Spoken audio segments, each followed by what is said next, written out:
Биздин тагдырыбыз биздин эркибизби дейт. Жок, мындай түшүнүш керек. Тагдыр бул Алланын сыры, Алланын илими, Алланын данышмандыгы. Ал эми бул эрк Алла Таала инсанга берилди. Жакшы иштерди кылганга дагы, жаман иштерди кылганга да эрк берилген. Бул сурак үчүн. Эртеге кыямат күнү айтат. Мына сууну ичкенге жана арак. Экөө эле бирдей эле суусундук. Же болбосо мына азыр компот, мына вино. Экөө эле суусундук. Эрк берилди сыноо үчүн. Алла Таала сыноого берди эркти. Экөөнө буйрук берди. Буну ич. Буну ичпе. Буну ичип Аллага итаат кылып бейишке барабыз. Буну ичпей Аллага итаат кылып дозоктон сактанабыз. Себеп буда зыян бар. Биздин акылыбыз кыска.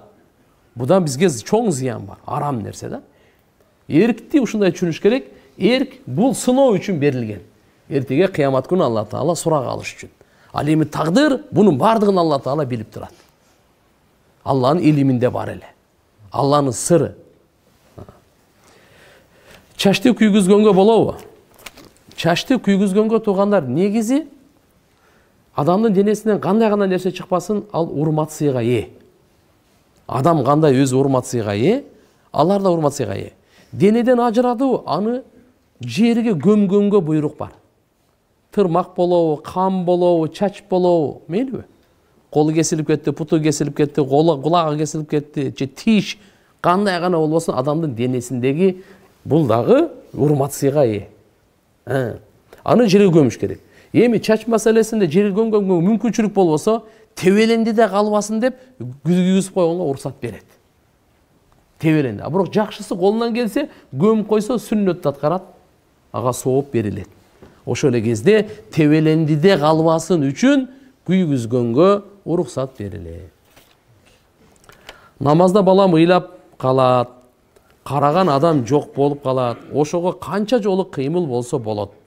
3 жолудан ашса күнөөбү? Туура. Биздин Ханафи мазхабта бир рукүндө. Бир рукүн деген кыям, намазда кыям турабыз.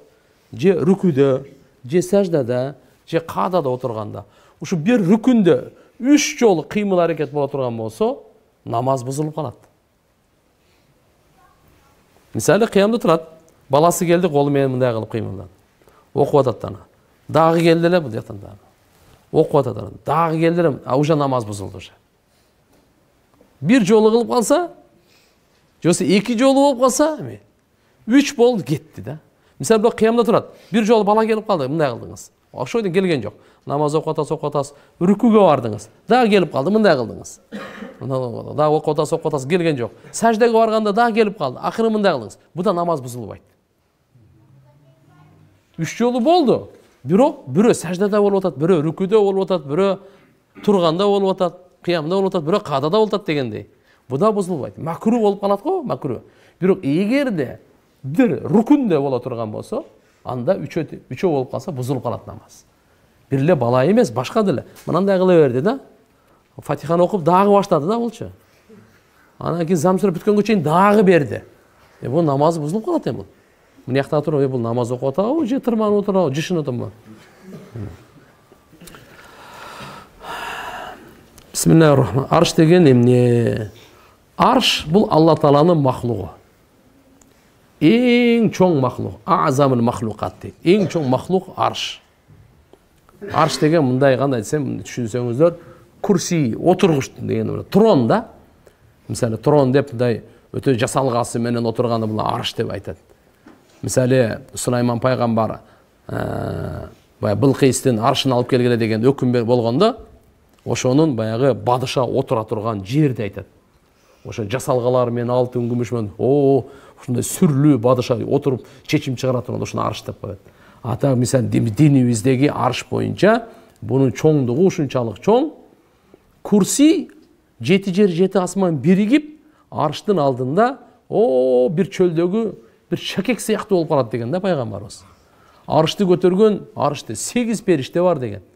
Ошол периштенин бирөөсүнүн чоңдугу кулагынан мына ийине чейинки аралык 700 жылдык сапар деген. Фирдаус бейиштин патологу арш деп айтылат. Эми кандай болбосун, мисалы арш деп Алла Тааланын чоң махлугу деп түшүнөбүз да.